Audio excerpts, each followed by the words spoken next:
Welcome out to Three Martini Solution Podcast, where we're discussing Under the Banner of Heaven, episode 6, as kind of special episodes of the podcast. And we're a little late in the game recording this, as I think the final episode comes out tomorrow.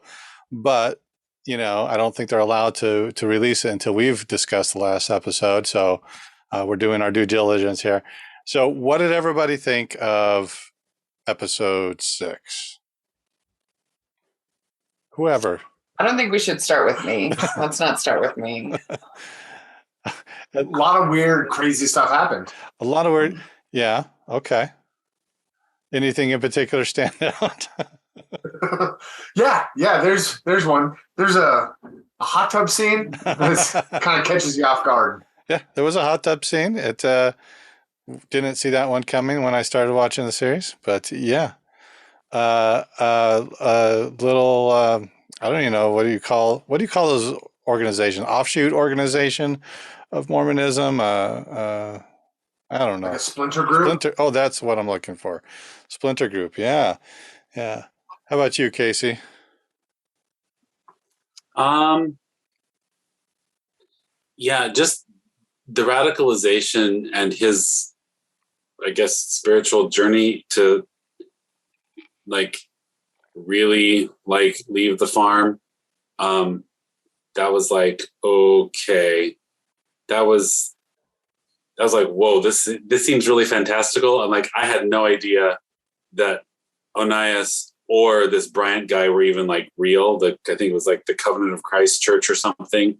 I mean, I knew there were some out there splinter groups. I know that some of this stuff has happened, but then I was like, oh, interesting. But I mean, yeah. So the hot tub scene was oh, didn't know. I mean, I knew a lot of interesting things happened in Mormon fundamentalist groups. Didn't know that included, hot tubs in Oregon. So I, but then also Onias building the thing. I don't know if they were trying to show a real mine or a dream mine or whatever was going on there. I mean, I'd heard of the Bishop's Mine, legend and stuff near Salem, but I didn't know if he's actually built something there. I mean, it looked like there was actually something there, which was a little weird. So that part, that part of it, I know very little about, and, I didn't go look it up on purpose, but so what do you know about that? I've never heard that story of some angel descending. Underground Jerusalem. Right. I never heard of that before. I must. Just that some bishop had a dream or something of a mine with, and of course, I'm giving you the part that I learned, which is probably not accurate at all, but not that the dream's accurate either. That there's some treasure that someone would get. I mean, it's the connection with the angel. It's the connection with treasure and gold. I mean, it's oh, Joseph found golden plates in a hill. How about we just substitute hills and have more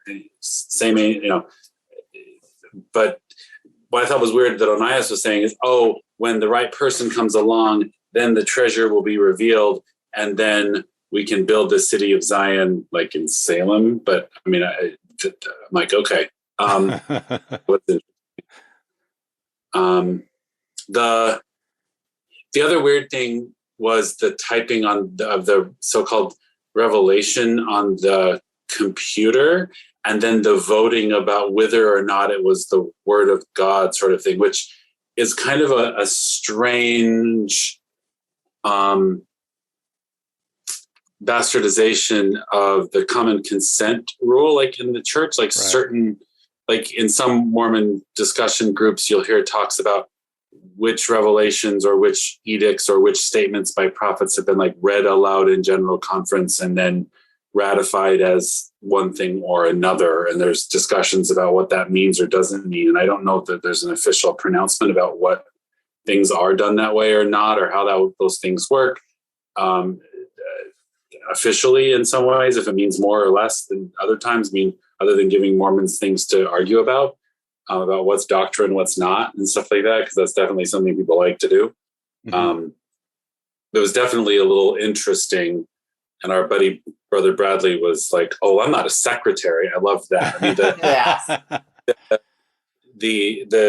the gender role sexism stuff is pervasive throughout this whole series. And I think that's definitely one of Black's axes to grind, with definitely, reason to grind it. But that's so prevalent in so many of the things, which I thought was fascinating. There's some interesting articles about like Mormon masculinity, and about how, Mormon men on one hand cry at the pulpit and talk about how close they are with these other men that they serve with, and they just love them and they cry together and whatever. And then they also jump into church basketball and almost kill each other type thing. So there's like, and there's scholars can argue about what all that means or what it doesn't mean and stuff, but it was just kind of interesting about that. That's different than some other groups or whatever. But you even see it when Brenda's dad comes to have a sit down with Alan, right? Yeah. Like even like that approach, so, my notes when I wrote that was like, I think Brenda's dad is the scariest person in the whole entire series. On the planet. Yeah, for sure. Scary? Really? Why? I don't know. He just brings a weird, I think he's doing everything he's doing to intimidate Alan, not to mess with his daughter, which is a good thing, but he has a lot of weird energy he's bringing to that role. I don't know. Well, I feel like he's subtly threatening him, but also trying to make a point of, you're crazy. The Mormons I know eat chocolate, dude. So like, there's also, I think he's, where if a woman in the church was making such outlandish,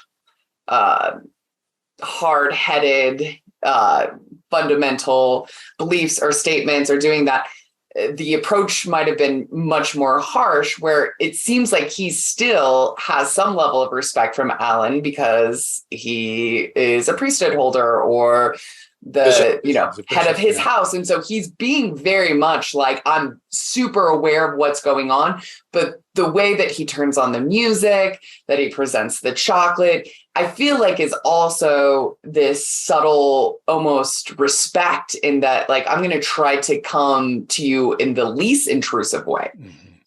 Like, I'm going to threaten you. I think he's trying to, like, bluntly. I very much got the, like, I realize that you're still my daughter's husband, and I respect the fact that there's a relationship there outside of me, but like, if you touch my daughter again, like, there's going to be some issues. Like, I don't want to come out and just say, I'm going to fight you if you hit my daughter again, but like, let it be known and have his presence felt, and try and like put that out there without having to actually say, don't hit my daughter. Like, that type of thing. I felt like that was kind of the threatening aura he was trying to give. Like, I've talked to my daughter. I know what you're doing. Right. Let's not make this happen again. I don't want to get in the way of my daughter's personal life, but I will. As a father, I feel like it's my job to do that. See, and I don't think she called her dad because he hit her. I think she called her family in because her baby was really sick, and his fundamental belief was stopping her from getting their child medical attention. Yeah. And I think, like, you see very subtly when they go to McDonald's, because I was like, what doctor are they going to see like this late at night? Her sister brought the baby Tylenol. So like that, and that's when the fever starts to come down. So I think it wasn't to save her. It was that she knew her baby was really, really sick. And now these belief systems was really creeping into the safety and well-being of her child. Right. Right. And I think what he's really getting at, or so on two levels, right? On one hand, I think Black is trying to make a point about extreme beliefs are not that far from the center of the Mormon path in a way. Like, everyone knows a few people in their congregation, their Mormon congregation, that are a little extreme in their whatever, right? I mean, and that's what, so, you read Tara Westover's book, Educated, right? Like, her family was one of those who had some more extreme beliefs about different things. But so everybody knows that, right? Everybody knows, like, the people with a little too much food storage, right? Or a few too many guns in their basement type thing. Like, they're getting ready to, like, so they can take things a little extreme, but it's never, it's like, well, I'm going to let it go because they're just really like they just take it really seriously. But so that's why he knows exactly where to hit Alan when he shows up. He's like, I'm going to hit him with music. I'm going to hit him with caffeine, and I'm like, so he's going to like test him. I think he was testing to see how far he could push Alan, because he's testing to see, can I push him back into the mainstream? He doesn't want him to leave the church. He's like, can I push him back into the mainstream and get him away from this fringe thing, his crazy brothers type thing? I think that's what he's pushing out. Like, but the way he did it was very interesting. Like, he just comes into the house and you watched, like, he shows up and he's like, I'm the patriarch here. Like, whoa. And he, in my cardigan and all. Yeah. Well, so Alan is pretty. Right. Pulls his box of chocolates out of his bishop briefcase. Loved that, right? Oh, man. So good. And the song they chose to play in the background was also super thoughtful. Well, I think that the bishop dad, I think Alan is weak-willed. He'll go whichever way the wind blows. At least that's kind of how I've been interpreting the character. And, he has a strong pull towards his brothers, but I think the dad is also just like I think Casey said, he's just trying to see how far he's gone and maybe see if he can nudge him back, Well, and that would be kind of true in just the sense that he doesn't want to leave the jail. Like, he doesn't have, a place to call home, or like, right.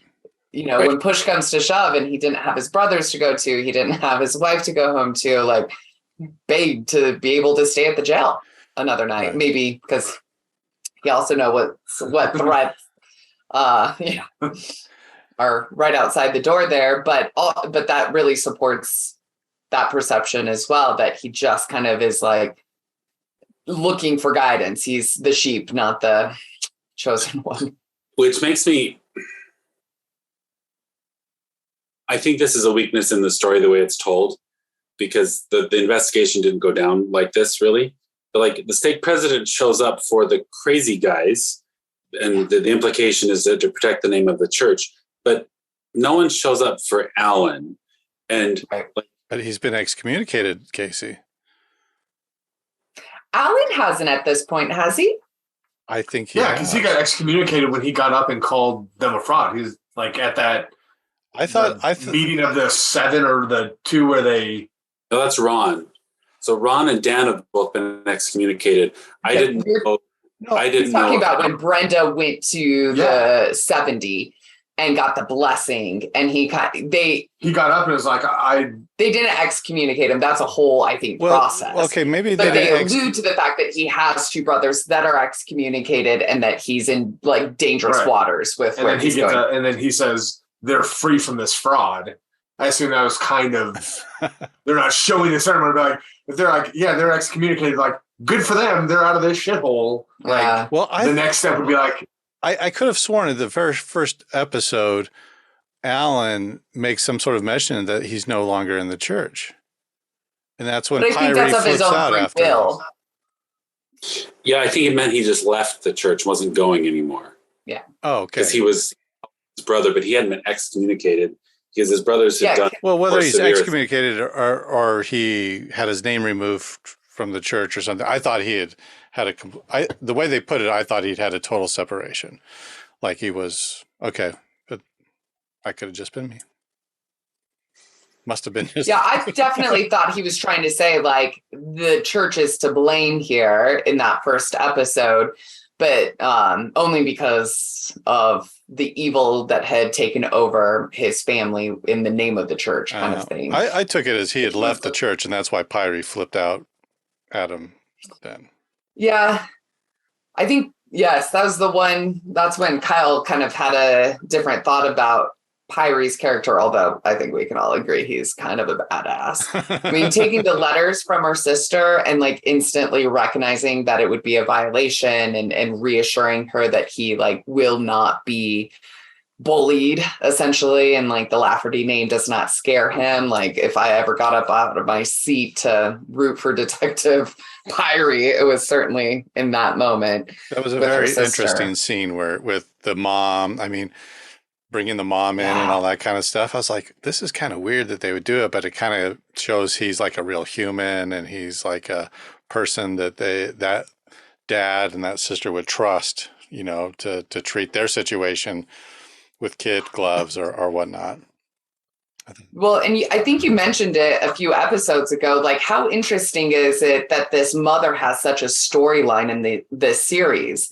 And she really does have at least one scene every episode. And I don't know if that's to support Pyrie and like who we know him to be, because he continues to be very loving. And in this one, the connection was I lied and did a pretend blessing for my mother just to get her to finish her bath so I can move on with my night. He immediately makes the parallel to, is this what Brigham Young did when he convinced all of these people into their, you know, death? Was it to just be the means to his end? Well, and the scene is there, I think, to foreshadow what is to come later on in the episode. But yeah, he says to Taba, it was very easy to do, to fake that blessing. Yeah. Right. And I think it's foreshadowing for the blessing that Brenda receives from the 70s when she's in there. If I'm reading my show notes correctly. Well, the first thing that I thought of when I was watching this, like, there's a lot that does happen, but it, you know, I don't know, there's not as much shocking material, at least to me, as some of the previous ones, but there's a lot of information that they threw out that I'm like, oh, I think I want to go look that up. Kind of like what you were saying. I can't remember if we'd started recording yet or not, Casey, when you said, oh, I want to look up to see who this Onias person is in the offshoot thing in Oregon. There's stuff like that I'm like, oh, I need to look that up. But one of the things that stood out to me is Brother Brady. And like, I know last time we talked about Brother Brady and, I don't know. Did we have mixed opinions on who Brother Brady was? If we did, I hope we don't have any mixed feelings now. He is a weasel of epic proportions. Like every time there's another step in the storyline, Brother Brady divulges a little bit more. And hey, I was just a guy showing up and reading some scriptures. And then all of a sudden he's, you know, out there, he is the secretary typing out the notes for Prophet Onias and all the nonsense he's spewing. And I think it's really interesting to see how duplicitous he is. And I think that character obviously is there to be duplicitous and show that like you can have this, you know, outwardly, you know, facade of everything is good and dandy and I'm just like you, but internally have something crazy going on, something a little bit more corrupt. And, you know, the way when they're talking to the Lafferty matriarch and she's kind of giving him the runaround and giving Brady a hard time for, you know, you came sit at my table, now you're accusing my sons of murder. He backtracks so quickly. So I think his character is fully exposed at this point. And, you know, I don't know if anybody has any other thoughts about him. But what I want to talk about with that part of it is he introduces them. Well, I guess they've already been told about the School of Prophets. But now Brother Brady there in the Lafferty home just divulges kind of really what was going on with the School of the Prophets. And the School of the Prophets, if I get this wrong, I guess anybody can feel free to correct me, but I probably become from Casey. The School of the Prophets was a real thing in the early church, if I am not mistaken, and I don't believe I am, where in Kirtland, where do they meet there? In Kirtland, the prophet Joseph Smith would meet with men in a building. I don't remember where it was at. And they would talk about deep doctrine stuff. And that this is where they, I guess they had hired a Jewish rabbi or something to come teach them about different things. It was a group of men that were there to expand their knowledge of the gospel and all things like that. And if I'm not mistaken, this was also where Joseph floats out some of these more radical ideas that become more mainstream, like polygamy and different things like that, and started to create a very tight circle of individuals to help shepherd in certain things and do certain things that they may not want to publicize outwardly to the rest of the Mormon populace. Am I somewhat on track with that, or? Yeah, yep. Close enough. It's earlier than Nauvoo, so it's not going to be as associated with the more public practice of polygamy, because they were in Kirtland, right? So this is pre-Missouri, this is pre-Illinois, but they would be educated and stuff about things, and it did create a more tightly knit group of higher leaders in the inner circle type thing. I'm not sure which doctrines were actually discussed or taught or whatever and stuff, but it definitely was an elite group of church leaders or whatever. The inner circle. Yeah. I mean, they were educated, right? It was sort of a group in the winter to talk deep stuff and learn and whatever, because they're building it. The church had only been organized for a few years at that point, so they're building this group. They're bringing in converts, and so they're organizing things. Like there's revelations being received and stuff. So they're setting up their system. And a part of that was in the earlier church was there was more this idea that anybody could receive revelation, and as long as that revelation was accepted by the body of the church, wasn't probably done. Like Casey said, is what they were doing is probably a bastardized version of it, but the church was more open to other people than the prophet Joseph Smith receiving revelations, right? So when somebody would say they had a vision or something like that, it was taken a little bit more seriously than it would be today, where people say, well, that is not your job to receive revelation from the church, so off with your head.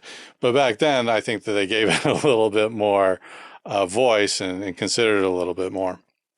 Well, they talked about it in the episode as your personal revelation. Right. And Brother Brady even kind of puts it back to Pyrie with the whole, I don't know, they didn't cover that in my ward. Mm-hmm. Am I right? Is my my spirit speaking to me? Is that correct? Because his spirit is speaking to him in a different way. So which one of us is right? Right. And I think that that's done there, that conversation is done purposefully, because I think this is one of the things that the church struggles with is, what they're saying there is just very on point.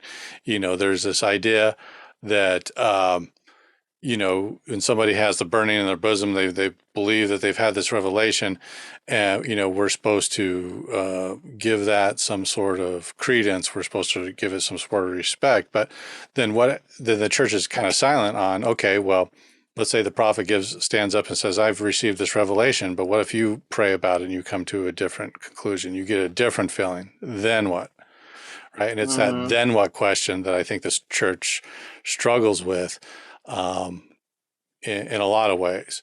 And so, I think the producers or the Dustin Lance Pike is putting that in there just to say this is a big plot hole within the actual LDS church that they don't have good answers for, other than follow the prophet. And so I think that that's done very purposefully. But the one thing that I was thinking of, and I talked to Emily about this before, and maybe I've mentioned on here, I distinctly have memories of this period of time. At this time, we were living in California. Jessica was pretty young. I was pretty young too. But I do remember, whoever it was from the bishopric probably standing up in church and reading a letter from the First Presidency that said, you should not be meeting in scripture study groups outside of church. And I remember having the thought as a young person, why don't they want us? Why would they not want us studying the scriptures? Yeah, why they discourage that? That doesn't make any sense whatsoever. And I think the murders were, well known enough that I had known of these things happening, but never put the two together until I see this. I'm like, it was earlier than this episode, but I'm like, okay, this is why that letter was read in church, is because of this sort of thing.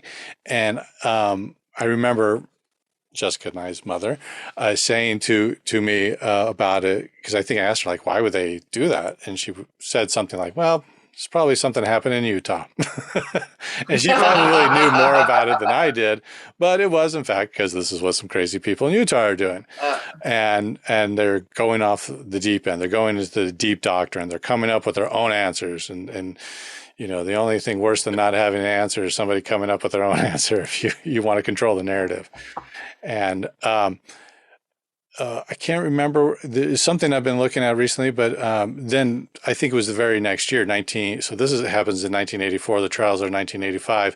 In 1985 is also another thing that comes up, which we don't want to get into, but I'll just mention real quickly because Mark Hoffman, right? The Mark Hoffman thing, he created a bunch of forgeries of things, letters, and different things from the early church history that he passed off as legitimate. He was very good at forging documents. The church bought a lot of these documents. There's probably other podcasts out there doing a deep dive into the salmon. Is there a Netflix documentary about it? Yes, there is. Is there? Ryan. Yeah. There probably is. But this is where the thing called the salamander letters. Yep. Yeah. Are you aware of these, Kyle? Okay. I'm excited that I get to watch another show, though. There was a bombing with it too, right? Like it kind of had a big... Yeah. And I think that explosive ending. For the sake of having a tie-in to actually Under the Banner of Heaven, Dan Lafferty was cellmates with Mark Hoffman at some point. Oh, okay. How about that? Yeah. If you want a good time, go up and look at the salamander letters. It actually, I do have I have memories of members of the church being like, well, I guess this is how the church got its start. And then, when it came out that these are forgeries, everybody, of course, knew it. I knew it. Backtrack. Right. But anyway, I digress. So, the thing that after we see the scene with learning more about the school of prophets and we find out that Brother Brady is a piece of crap, we see Ron going off to this place in Oregon, the Splinter Group, where they practice a more traditional Mormonism. And they don't... Of course he has to booze them up. Obviously wine has to be a thing for them to buy his line of shit, right? Like that was just as shocking to me as the hot tub. I mean, it all came together, but like, who's going to listen to this guy without a little wine to make their heart joyful? Yeah. Like you're not going to follow his line of logic for too long without some aid. Right. Well, it was a very interesting thing. So what did you find out about it, Casey? But I mean, I get your point, Jessica, but like the fundamentalist group that he went and visited down in Colorado City was different, right? They took the more hard line. They were also practicing polygamy, but a much more austere version, a much more patriarchal, right? So you have the free love version, and then you have like the patriarchal, the patriarch. Extreme patriarchy type version, both of which are problematic for all sorts of reasons. But but this Bryant guy, I forget his first name, but like he definitely existed and he still is alive, I believe. He's just sort of, he left after some disillusionment or whatever. Cause I was like, really? I didn't know there was any Mormon offshoots that were, playing around with the word of wisdom and, all sorts of different free love things, including homosexuality, especially given the church's current stance on things. I was like, what? But that's why his group was never as accepted by other fundamentalist groups, because they were like, well, that's a step too far, because that's often one of the things that kind of binds Mormons, especially the with word of wisdom stuff. But yeah, he was in Oregon doing that stuff. And so, that was... It's the full spectrum, though. It seems like the Colorado City polygamist, like they led out of fear. I mean, these were women that had very little options, very little escape routes, right? And there was a heavy hand in probably many interactions. And so everything was dictated, or possibly from a very fear-based decision-making, like I will comply out of fear of what will happen where I'm not. Where these ladies, I mean, let me show you how to, break a garlic clove. Like it's the complete other. So that, I mean, who the knew fact garlic that, like, was so sexy, right? So if you can't just beat them to death and have this fear lingering over their head all the time, liquor them up. But it seems like that spectrum was quite dismaying. I mean, don't you also think the show is saying that if you want to control women, make them afraid. If you want to control men, sex them up. Right. Okay. Yeah. Appeal to their carnal nature. Yes. I felt like that kind of those three different things. Like, I feel like Ron, like you were saying, Alan is kind of a sheep. Like, I feel like Ron is too. Like, everything that their brothers are doing is to get Ron to buy in, and they do it so easily. Like, they're like, hey, Brother Onitis, go tell Ron that he's the one. And then, in the real timeline, I don't know how long that takes, but showing it in the show, it is, like the scene in the jail where they're like, oh, you know what, Ron, you're the one now. And he's like, yep, I am. And then, Sam?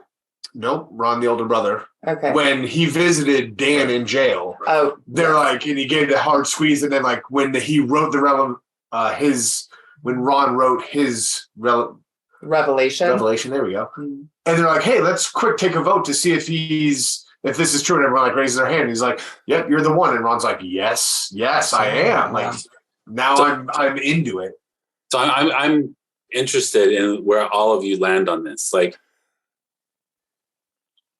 who are you seeing as the most nefarious, right? Brother Brady is just a gelatinous spined, weasel, whatever. But look at Dan, right? Dan is a controller, but he doesn't have the charisma. Onias is definitely a kingmaker, right? But do you see them as more nefarious because they've seen a weakness in Ron, so that now they're grooming him to get their group power type thing? Or do you see Ron as the more nefarious because now he's seizing power type thing? Like, if you're looking at the most guilty, well, for Ryan's purposes, mens rea, right? The most guilty mind or whatever, the most evil one or whatever, if you had to rank them, who is the worst in that way? Or who's the ringleader, right? That they're choosing Ron, but is he really the ringleader? No, I would say it goes Onias, then Dan, then Ron. Like, I feel like Dan the whole time has had his desires and his will to kind of go in this kind of offshoot, but never had the ability to do it. Like, I think Onias is the one that finally seizes on Dan's want to kind of create this splinter group and has the ability to put things more in motion. But I think those two are the ringleaders. The ringleaders, and they just don't have that charisma. They don't have that backing, and so they finally found their front man in Ron and are kind of spoon feeding Ron what to do. And maybe later in the episode or in the last episode, we might see Ron kind of take that leadership role and run with it. But as of right now, I see him more as just the figurehead, and Dan and Onias as the ones kind of behind that, pushing their agenda forward. And Ron is kind of buying that hook, line, and sinker and going with it. So what are, well, Ryan and Jessica, I want you to hear your answer. I think I have a different viewpoint on it. What is their agenda? What's Ron's agenda? What's Dan's agenda? What's Onias's agenda? Anyway, go ahead, Ryan. Well, so I think that I don't think, at least in the TV show, I haven't seen that I don't feel like Onias is that powerful. I do think that he is kind of a person that some of the brothers coalesced around when Ron wasn't there. pork rinds from gas stations, right? Is that Onias? I mean, think that's somebody else. I you think got to put pork rinds down your pants. I think the pork rind stealer was a different Lafferty brother. Oh, damn it. Okay. No.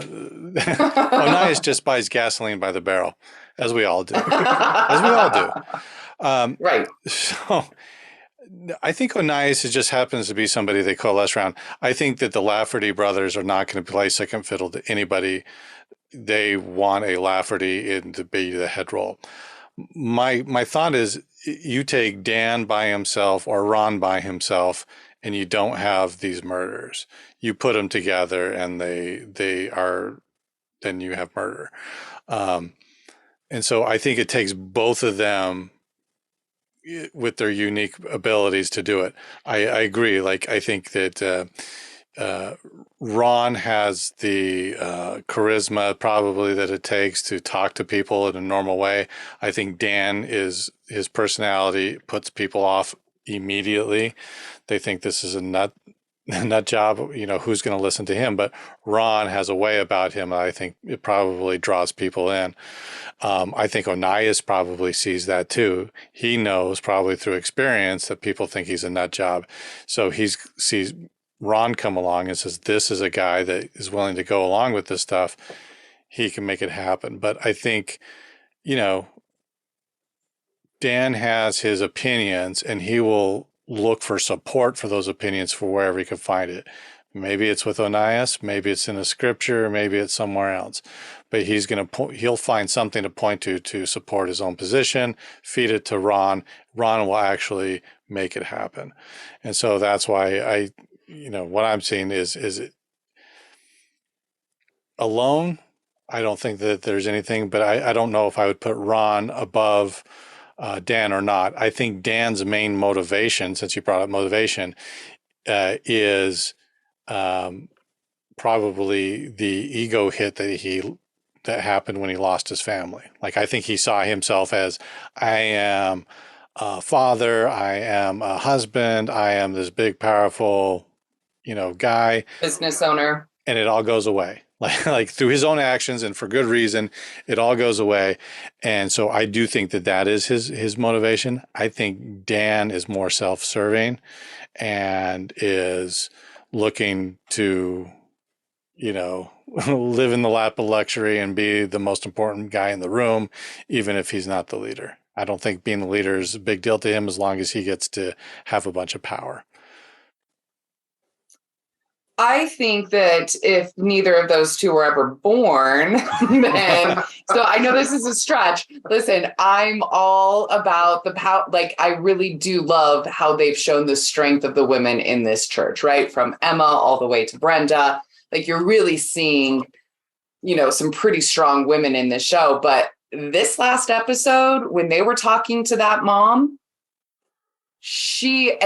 think about some of our earlier discussions in the episodes where we're like, their dad just doesn't seem super fundamentalist. If anything, the dad's really angry at them for not paying the taxes, for putting his house in jeopardy, for going, left instead of right. But the mom from the get-go, even when she pulls Ron into the farm before they go on their senior mission and settles them down, don't worry, Dad's crazy, you really are the one. I feel like she could have bred two very evil individuals. And as much as there's strength and there's good men and there's good women in the church, 100%, there are, evildoers regardless of gender. And when you saw her interactions with the detectives in the house, and Kyle brought this up, so we'll see if it turns into anything. There's one part where they're walking through the house and it's the closet. Yeah. And it's like you hear something essentially behind this, what looks like a faux shelving or whatnot.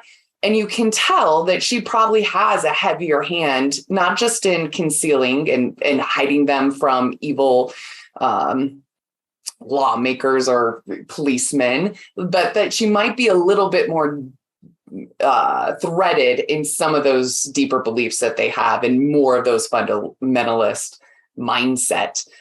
Isn't that so I know that's a real stretch. She didn't kill the baby. So whoever killed the baby is the worst in my book. But I mean, Because isn't that that's when they find the shoes with the shavings that lead them to the garage where they show, hey, we're doing the sawed-off shotgun type thing. Yes. So, she was aware.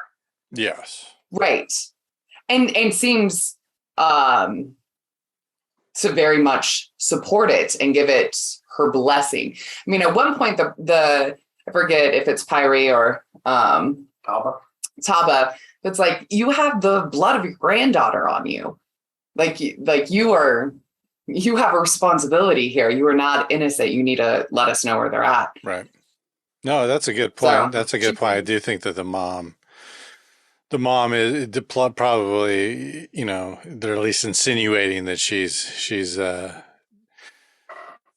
full supporter. She could be a full supporter, but at the very minimum, she's going to help them evade the police. She's tipped her hat at that point that she's a crazy.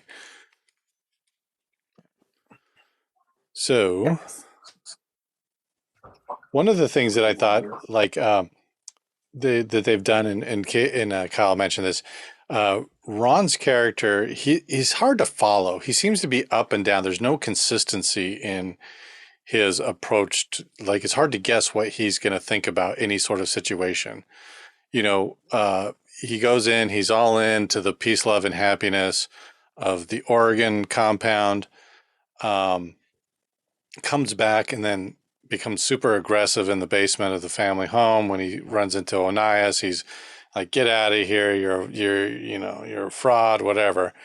And then Onias is like, well, why don't you come up and see my mine? He's like, okay, let's go and see the mine. And it's just hard to follow what he's doing. And what little I know of the real Ron Lafferty, I think he was more consistent than that.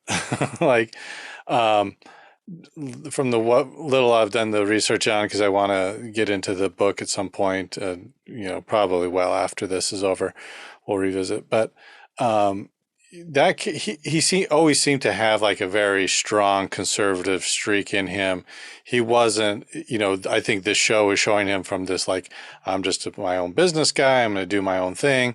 But he was apparently in real life a much more conservative, much more driven than that. He was known for taking these and, being a real constitutionalist and different things. And so the journey, I think, in real life from where he was at when he was still very mainstream to where he got to was a shorter journey than what they're showing in this TV show.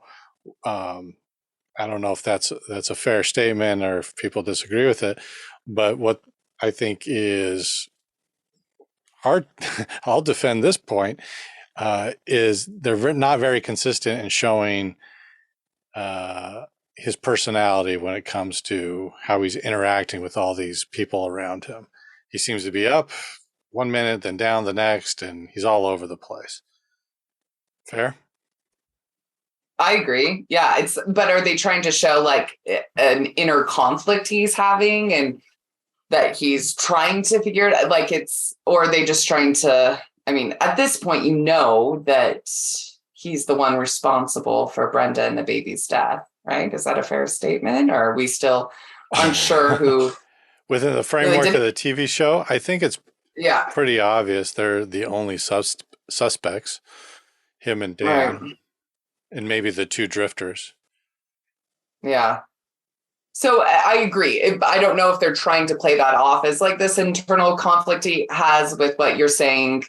That might not be true. He might have been pretty locked into a belief system and a focus that he wasn't so up and down. Yeah. Yeah. I don't know. Well, I think also some of the younger brothers are fictionalized. They don't talk about the two sisters either. And they also changed the names of the patriarch and the matriarch too. I'm wondering if Black is trying to avoid, not to raise this specter on the day of the jury decision, but some sort of lawsuit based on defamation because these people are still living, and if it's portrayed, whatever. So I'm wondering. Yeah. Cost him a cool $15 million. 10.35 is what Johnny will get, but Well, She gets 8.35 if you back out the other. So yeah, that's a good point, Casey. I hadn't thought of it that way. Because I think that he is taking some liberties. And, I was actually talking to Emily about this point earlier today, is I think that they're taking some of these liberties and fictionalizing the show. And I know that there's resources out there that'll probably give me the real answer. But in my mind out here as a naive idiot is it appears to me that they're fictionalizing a lot of it so that because that makes it easier to talk about some of these side issues. And let's face it, like there's a murder, there's somebody who committed the murder. If you're looking at a traditional, cop show, it's about the chase, running down the evidence, finding out who the real killers are and bringing them to justice. But in this story, that seems to be a side point, because I think what Dustin Lance Black is trying to do is saying, yes, that is the framework on which we're going to have a discussion, but the discussion is going to be about this religion and how it has these underlying issues that are not addressed or swept under the rug or not talked about. And I think this episode in particular hits a lot of those really head on and probably gives a uneducated viewer some insights into some things that they maybe didn't know beforehand, vis-a-vis the sex cult in Oregon. And actually, since I just mentioned it, I will segue off my own mentioning of it going back. I think because when Casey was talking about the FLDS people down in Colorado City being so different, my understanding, as pitiful as it can be sometimes, is that there's many groups, even some of the newer groups today, that the way that they think about their belief system is the LDS Church began through a revelation from God, as is taught in mainstream LDS teachings. But at some point there was a Joseph no longer became prophet; he lost his way, or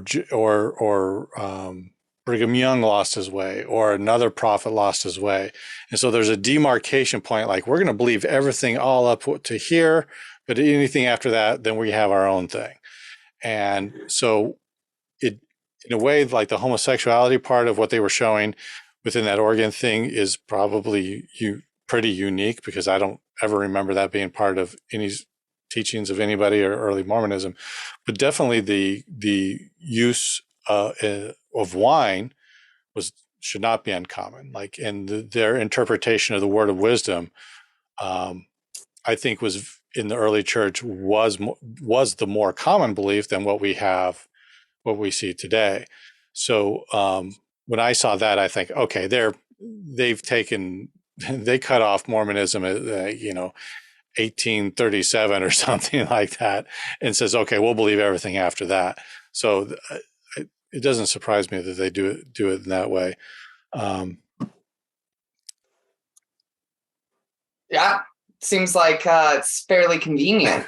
I mean, even Odias talks about restoring the priesthood to only white men when they're in the basement. I mean, there's been these pretty significant markers that some will look back and say, well, that's a church evolving, and they speak to it like changing of times, like how Heavenly Father provided a church that could adapt and adjust. But that definitely puts a lot of wiggle room and potential power into the wrong person's and I think that this is all maybe done to set up the scene with Brenda and Alan, I think they're supposed to be two of the 70s sitting down and talking to him. And Alan comes in really hard with, like, you're telling me I need to follow the prophet, but then there's these teachings from Brigham Young specifically that tell me to do something different than you're telling me to do today. And what Brigham Young says about them is these are everlasting. These don't change. So how do we know which revelations that are him speaking as a man, which are the ones that are him speaking as a prophet? Because they look the same, they sound the same. It's just that later on down the road, you're saying, oh, ignore that one, but don't ignore this one, without any clear definition of why, other than an authority figure said so. And this is a thing I think that the modern day church, because everybody can Google whatever they want to Google and pull it up instantly, this is a big problem. And not just for the Mormon church, I think it's a problem for a lot of the churches out there, and maybe why churchgoers in general, in the general population, are shrinking. But I think that all plays into the same sort of thing. Like, how do we know what is supposed to be a revelation, what is not? And we don't know. Well, right. Because, I mean, you see, so the early church of Joseph Smith, and you also see this with Onias, and you see this with Ron and Dan, right? This is like a lot of religious movements, especially in the 1800s, were started by charismatic individuals. And they often do that, right? One charismatic individual will start a movement, they gain a following and stuff, but they peter out after that charismatic leader dies, or something like. But what happened with the LDS church is that, Brigham Young came in and was able to solidify things, and you see the transition from the way Joseph was doing things charismatically in the flashbacks with Emma. Then all of a sudden you switch it to this institution, and that's, I think, reflected in how the 70s are. They're like, don't look into the past too deeply. The person you need to listen to is always the living prophet. And so they lean hard into that modern, or that revelation piece of the prophet speaks to the church. And whenever the prophet speaks, you forget everything that's been said before. So Brigham Young could say in the moment, do this and it will never change. But as soon as Brigham Young hands over the reins, the new prophet gets to say, ignore, move on, which, you can argue the merits of that or not. But I mean, it's like, that's institutionally how they try to protect that authority and power being held. Because like the Lafferty family struggles with that, right? There can only be one, because if you have one and the one holding the reins at any given point is the one you listen to, then you sort of have some stability.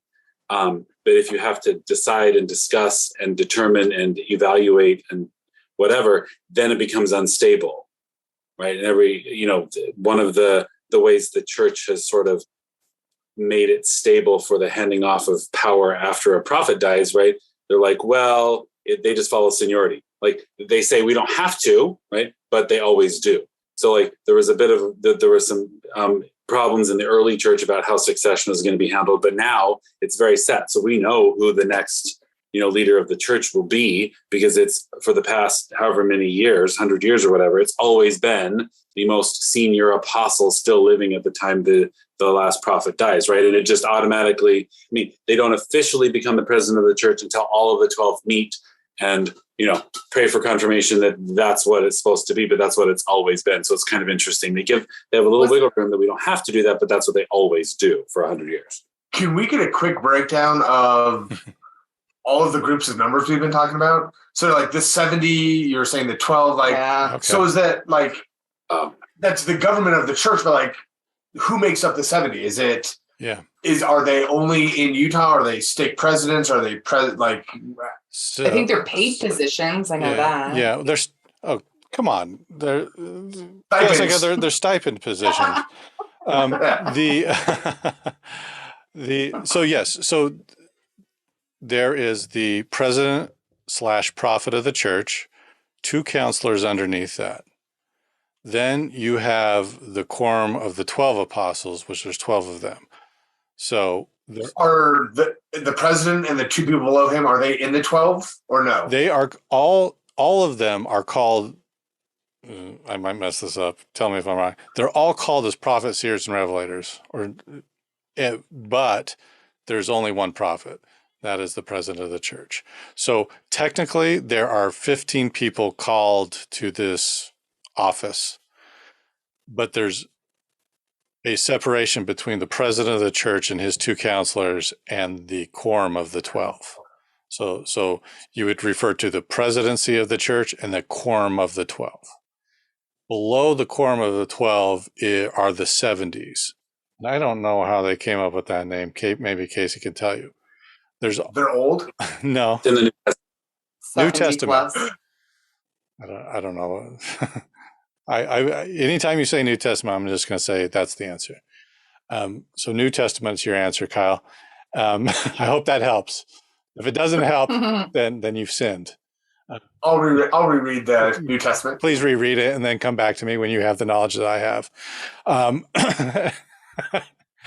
There's also other offices. There's actually an office called the presiding bishop, and there's other things, and they have very specific functions. But really, when you're talking about the hierarchy, you're going to talk to your bishop. Above your bishop is going to be your stake president. Above the stake president is going to be a member of the 70, one of the 70s. And so what they do, and I think they still do this, is there's a lot of 70s. There's not just 70 of them. There's a bunch of quorums of the 70s. There are like 4 quorums of the 70s. There's a lot of them, and I don't even know how many people are in each of them, but there's a lot, because what they do is they're given specific regions throughout the world to kind of be that conduit, that go-between Salt Lake City and the local leadership, which is a stake president. And so they're the kind of the regional authority figure. But they always report to one of the members of the 12 apostles who they also split up the world into different sections that they're responsible for. So that's the hierarchy. So when she says that she's going to go talk to a 70, she's talking to somebody above the stake president. I think that's at the point where you would start referring to people as a general authority. And kind of like if you're in a battle, a verbal battle with one of your fellow brothers or sisters in the church, you say, well, I heard it from a general authority. That's usually the trump card. Like, oh, a general authority says it, so it must be true. It's not, but because they are just people. But that's how it goes. That's kind of the flow of that. So when she, and I don't know if it's her sister that suggested it. However, she ends up, she writes to the 70s, requests an audience, and she's given an audience to sit down and talk to Alan. It doesn't go well. I don't know. What was your thoughts on that scene, Kyle? What were your takeaways from that particular scene? Like at the kind of beginning part of it, like I was proud of Brenda. I'm like her kind of bringing that up and saying those things, and then the members of the 70 kind of going back at Alan and being like, hey, like your brothers are crazy, like let's kind of try and reel you back in. And then they seemed very understanding after Alan left and Brenda was just there, and she's like, please let me get a divorce. Mm-hmm. And then they're like, hey, sounds good. And like, we hear you, we understand, we just saw what's going on. Like, let's pray on it real fast. And then it took like a hard turn with like, unfortunately, instead of granting you a divorce, what we're going to do is now say it's your responsibility to bring everyone back to the church. And if you don't, you failed and you sinned and you're a terrible person. Yep. So take that and have fun with that. And I was like, that was like the worst thing. I was very, and Jessica felt very much the same way. I feel like this is just so like it was aggravating to me to watch someone like come up to a person that they have put so much trust and faith into, then for that person to turn around and be like, not only am I going to do the thing that you're asking me to do, I'm going to turn that around 180 degrees and put so much more on your plate that you're responsible for the salvation of all the Laffertys. Yeah, of an entire family that's not even your family. You just married into this family, and we've already kicked 2 of them out. So we've already said, we can't do anything to fix it. Yeah. So now it's your turn. Why don't you take a shot at this? Like, Well, even her sister's prep before she walks into that. Like, there's just such this mindset of like, no, you die trying almost. Like, like when she came to her sister with legitimate concern and is like, there's evil in this family. I am in true danger. Right. Like it was her sister saying like, you have a temple marriage. That's not how it works. That's then when she goes to the 70. Yes. To get that guidance. And, I have had blessings, and like, this is not just the Mormon religion, because I think giving blessings is pretty common practice. And I feel like if it does no harm, right? Mm-hmm. Like there's a group of people that genuinely believe in the power of prayer and positive thinking and giving somebody a blessing. Sure. I think it gets to that category of pretty dangerous if you're saying just get this blessing instead of seeking medical attention, right? If you're a young child with a fever, maybe you need medical attention. A blessing might not fix that, right? Or this situation where like I'm coming to you for real guidance and counsel. And if there's any thread of truth to this part of the series in real life, I wonder, the man that gave that blessing to her, did he want to crawl in a hole and die himself after she was murdered? Or did he think that such is God's will? Like right. what didn't come from me, that came from like that. And how people in the church feel like, I hear what is that experience of somebody speaking, like you being the vessel? Well, I think this words are spoken. This is why I said earlier, I think Pyrie's fake blessing of his mother is the foreshadowing to this. I think this is what it's foreshadowing, is because I think the implication that we're supposed to think about and talk about is, was this blessing that she received, was a convenience for the 70s to use in that moment to just move along a problem like Pyrie did. Like, so Pyrie, he did a fake blessing with his mother to solve this problem of her rinsing her hair. And, according to him, to Taba, it was easy to do. And so now we're in a situation where these 70s are they're being asked to fix a very complicated problem, a very complicated issue. And they're like, well, let's just, put a smile on the face, get them out the door and, wish for the best. And so I think we're supposed to be discussing or at least thinking about, where are these men coming from? Are they there just to protect the church, which I think that there's evidence that that's what they're doing? Or are they really trying to help Brenda out and believe that this is real revelation that they're receiving in the moment when they're giving her blessing, that she's there to help out the Laffertys? They're a faithful member of the church would say, yes, of course, that's what they're there to do. But I think that whole scene there and the setup for it, which is the Pyrie giving the blessing to the mom, is there for us to have this discussion. And who knows? Obviously, in hindsight, if that happened, and I don't know if there is historical context that really happened. So, but within the context of the TV show, obviously it was a bad call on their part. Like that.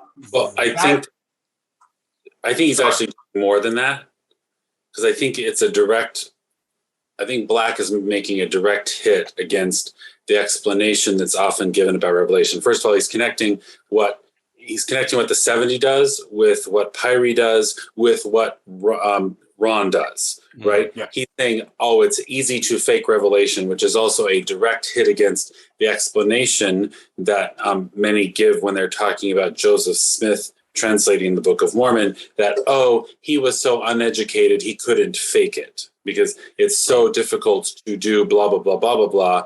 Like, one of the things that Emma did say was his revelations are genuine because I know this man really well. He cannot punctuate or string a regular sentence together.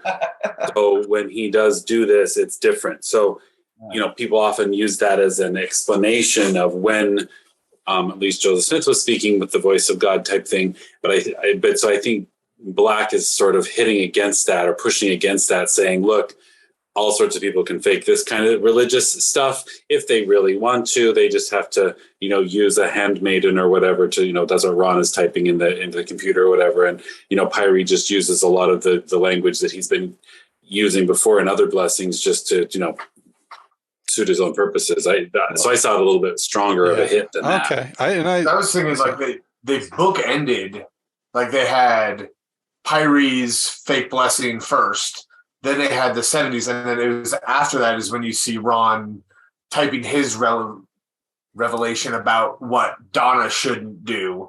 And so I thought like having those two kind of examples of like, clearly they're just saying this so that they get what they want on either side of like the 70s right. giving their own blessing and like kind of showing that juxtaposition of like regular people can do it. Like what makes these people not susceptible to that? And I think we all know that to give real revelation, you have to type it out on a Commodore 64. Like that's been if the screen doesn't have green type, it's not. Yeah, it's not no, real. that's well established. That's well established at this point. The glowing green letters. Yes. When Doogie Howser used to type it out on the thing, was it glowing green letters or was it different colors? Probably. I hope it was the color of God, which is the glowing green letters. I think he was the same age as Joseph Smith when he became a PhD. It makes so much sense now. Could be. I liked the old Dukester. I had actually a specific question for Casey when I came this up because Casey was a missionary. It's not because I'm ignoring the rest of you. And this is a situation where Brenda does something which made me cringe when she sends those two poor missionaries out to try to reel in the sisters.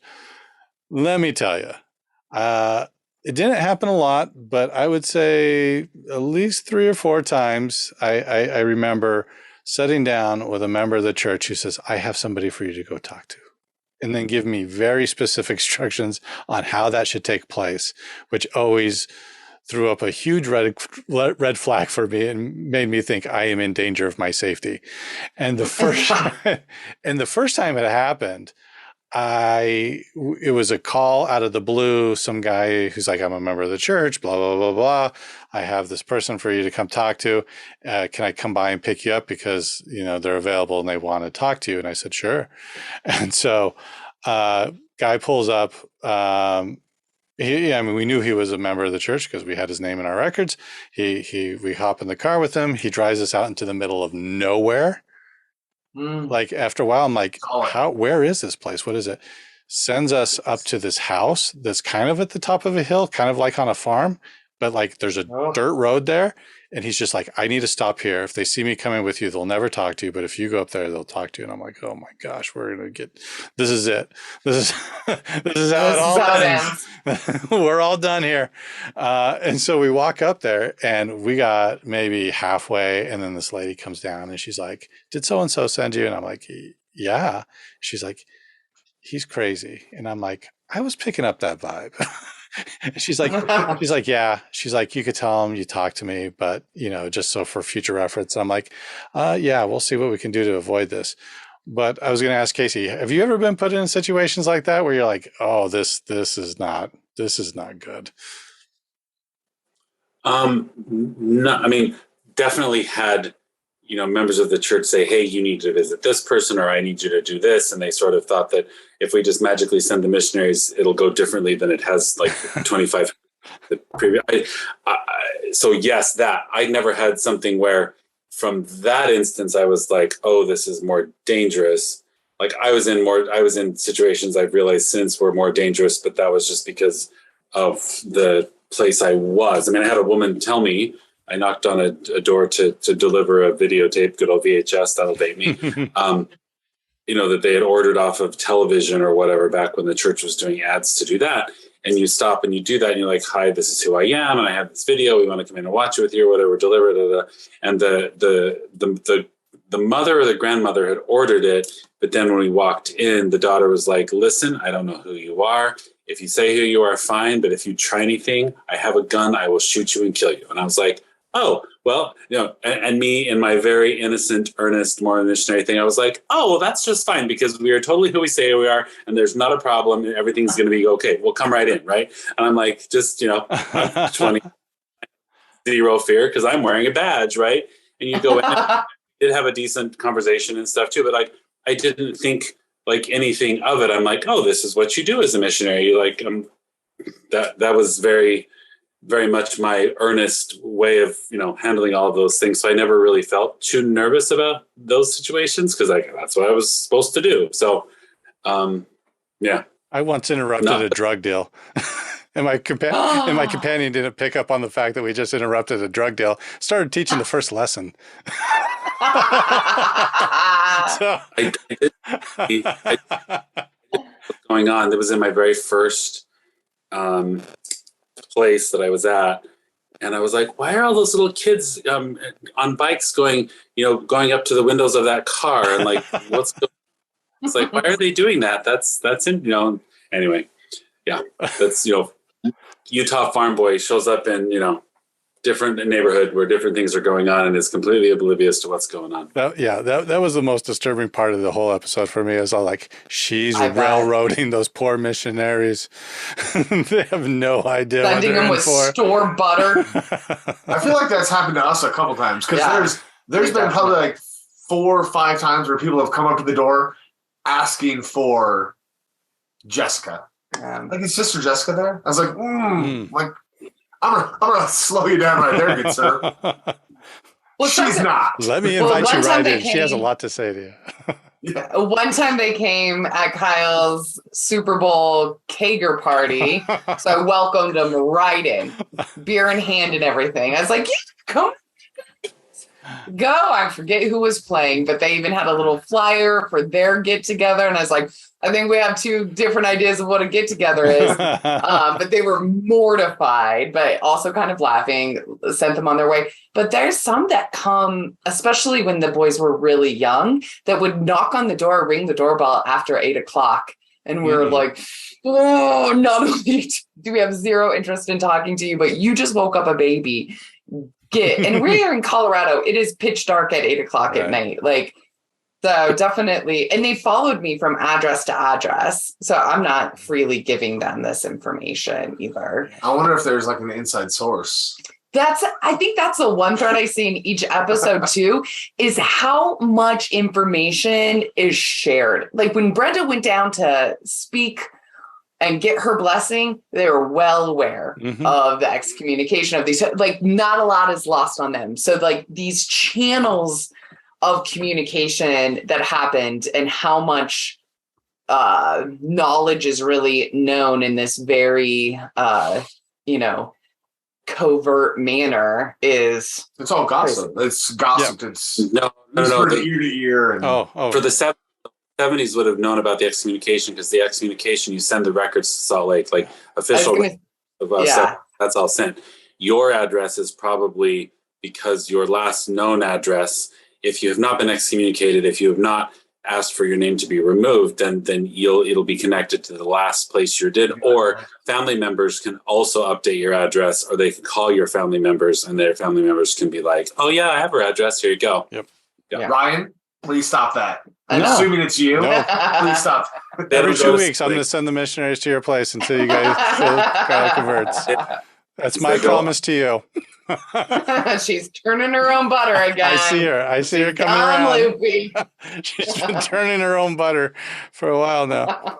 So one of the things that came out in the episode when they were talking about that is Matilda. Like, she seems whatever. And I'll just share this with you because I was very concerned about Matilda. I mean, for her daughters or whatever. But apparently Matilda did leave Dan before the murders, like a year before the murders. So that's a difference between them, like, and good. So, okay. Well, we're kind of running long on time, but I did want to talk about the very end. So I think this is, one of the story arcs here is Pyre's journey and how he's finding out about these new things and how he's struggling with his own faith after finding out about a lot of these things. It is kind of, I don't know if it was always felt natural, that kind of storyline in this. Maybe you guys feel differently. Sometimes I feel it's been a little forced. But he finds out about the Red Book. This is kind of one of those things where it's like, what are they talking about? I have to go look that up. And so Alan tells him like, hey, I've been where you're at. I've struggled where you're at. I looked into our church history, found out a bunch of stuff that they never told us about, and tells him about this Red Book that he has that's hidden in a repair manual cover or whatnot. Pyrie goes and finds it. He sees what it is, gets nervous about it. He's the worst detective ever because he leaves his house, goes into his car, and his wife is still able to sneak up behind him. It's like, okay, Pyrie. But aside, so what he is reading, as it turns out, is a book called Mormonism, Shadow or Reality, or Reality or Shadow, or something like that. And so there's a couple named the Tanners, and the Tanners, they live in Utah, and they started their own ministry there. And the husband died. The wife is still alive. I think she still runs it. And they were probably not the first, but they were a very public couple, I believe, in Utah that came out and really challenged, well, I guess you could say they challenged the church doctrines, but what they really did that I think is of value, a tremendous value, is they got their hands on original church documents and reproduced them in this book and in other places, and said, hey, made it difficult for the church to sweep under the rug or ignore some of the early church history because they published it. They found it, they published it, and they said, there it is. And Casey and I talked about this briefly this last weekend. There's a historian, maybe that's the wrong title to apply to him. He passed away. His name is Michael. He's a historian. He worked for the historical department. Okay. And his name is Michael Quinn. He passed away a year or two ago. And I've read some of his stuff, and he's a very brilliant guy. And he takes a very even-keeled approach to Mormonism, even though they excommunicated him I don't know when that was, maybe, but it stems from the early 90s. But what he said about the Tanners and their work, butcher what he said in total, but it was essentially like, yeah, they found these original documents, they put them out there, that's good. They came to some conclusions, though, that were based off of a skewed view of what Mormonism is or is supposed to be, and kind of to suit their own needs. And so in this book, Mormonism, Shadow or Reality, whatever it's called, you can see the original documents and how they say something different than maybe what the church has traditionally taught. And then they come up with their own conclusions of what that means, which may or may not be all that whatever. But that's what Pyrie is reading. So he's being introduced to some ideas, and he's looking probably at original documents reproduced in this book, and really has to, confront some conflicting ideas. I was never taught this. Here's what it is. And he has this meltdown. And I thought it was a very good scene. They didn't spend, like some of the things they do, they don't spend a lot of time delving into what's really happening, the nuances of what are happening. But as far as I can tell, that's what's happening there. Fair? Not fair? Outside of the, like, kind of that, whether that's what happened or going through that, I found it incredibly, like, taking me out of the story. Like, he couldn't read it in his house. Like, I couldn't, like, I didn't get, I was like, what is in this book that he looks at it, like, in his house? He's like, can't do it in my house. I need to be in my car, like. I get it. To tell you the truth, I get it. Like, I would never do anything like that. I don't have to do anything like that. I think Pyrie is in a situation where he knows, and you see this interaction with his wife. If he steps away from Mormonism, he's stepping away from his family, right? So, and he knows that implications there. Like, she's like, oh yeah, honey, I'm here. I'll go through it with you, but get your shit straight. Yeah.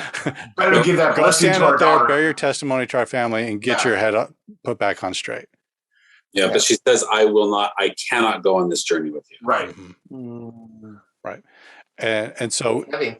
the implications for, I don't know if it's just a Mormon or if it's just anybody in religion when they're confronting something like that, it has implications above and beyond, like I'm just learning new things. Like he's looking at it, I think, as I see some things, and if I can't explain them away or ignore them, I might be in a position where I'm making some decisions that's going to affect my family. Yeah, almost like a betrayal. Like he almost didn't do it in the home out of respect for her. Yeah. Well, And probably He not feels, knowing he what feels so guilty and dirty. Probably dirty. Yeah. Well, you're also taught from a very young age, don't read anti-Mormon literature, right? It's not true. It'll be bad. All the different things. And it's like, you're taught that from the very beginning. Do not read. And the only thing you can trust about the church is from the church. Everything else is anti-Mormon. And you're talking, it's anti. Like, that's the code word that at least was used for me when I was younger. Like, you're reading anti. Mm-hmm. And there's still that thread of thought about what you teach and stuff. And part of it comes from the history that, Mormons were never included as Christians for many. So like when you go to a bookstore, like Mormon books are not going to be in the Christian section, or maybe they will now in some places, right? They're always going to be in a different space, or they're going to be in cults, right? So Mormons are very sensitive about that and how they have been portrayed in the past. So when you couple the history of persecution with, many mainstream Christians saying, hey, you're not Christian and stuff.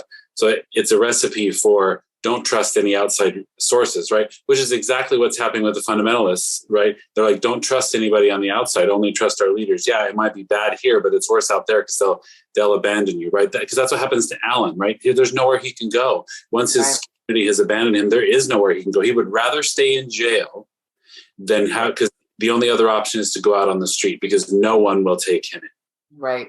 I find that to be, I guess, in contrast to the Christianity I was raised with, which at the heart of it is the same thing. Like, don't ever read or don't question things. But with the Christianity I was raised with was like, question. That's how you know you're going to get deeper faith, is by reading things that aren't from the church, and then you can question your beliefs. But the questioning your beliefs will give you answers that will then affirm your faith and strengthen your belief in Christianity. And so hearing that Mormons were taught, like, if it's not from the church, don't read it, is, I guess, strange to what I thought. Now, if you actually read anti-prayer stuff that gives you good questions, then they'll tell you, don't ask that question. Like, that's not the question you should be asking. Right. But they try and get you like, hey, ask softball questions so that we can answer it, and get those softball questions from outside sources.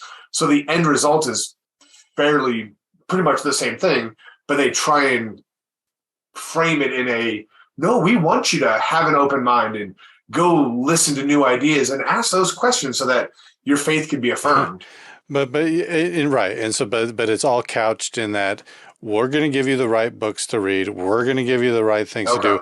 Go ahead and read those. And if you have questions from those, that's fine, because we can answer those. We already know what the answers are to that. It's these complicated questions, these things that we don't really want, we don't have answers to, that we don't want you to look at. And those will tend to get buried. But those are the things that get brought up, how do you reconcile the fact that Joseph Smith said X, Y, or Z, or did X, Y, or Z, and we revere him as the founder and the prophet, and we have songs about him, and we celebrate him, but we ignore all this other stuff. Like, it creates what they call, I'll call, and I'm sure many other people call it, cognitive dissonance. I don't even know how to say it, where the thing that you're seeing is so different than the thing that you've been taught.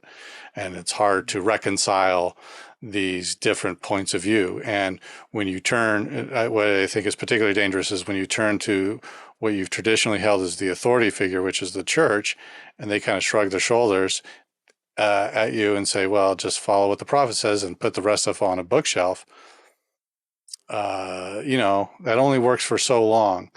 And if you are the type of person that can't put that behind you and forget that it exists, you have decisions to make. And I think that's what we're supposed to be looking at Pyrie and seeing that that's the point that he is at. Because I think that even after the wife gets out of the car and he breaks down and cries, my interpretation of that is he's already seen enough.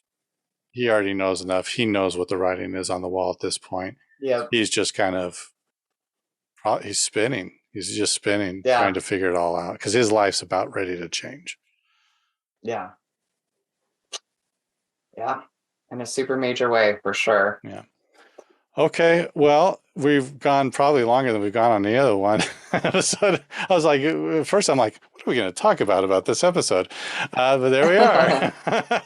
Lots to unpack. All right. Tomorrow is the grand finale. We'll talk about that. Then we're going to get on going back to the more regular stuff.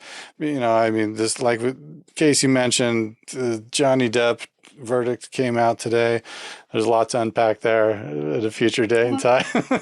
I missed it. I did not realize that. I knew that it was supposed to come out today. Hadn't heard of it until you guys brought it up in passing. So yeah, it will be something we'll talk about. All right. Thanks everybody. We'll catch you soon. We'll record the next one sooner than this one. All right. Thanks. Bye guys.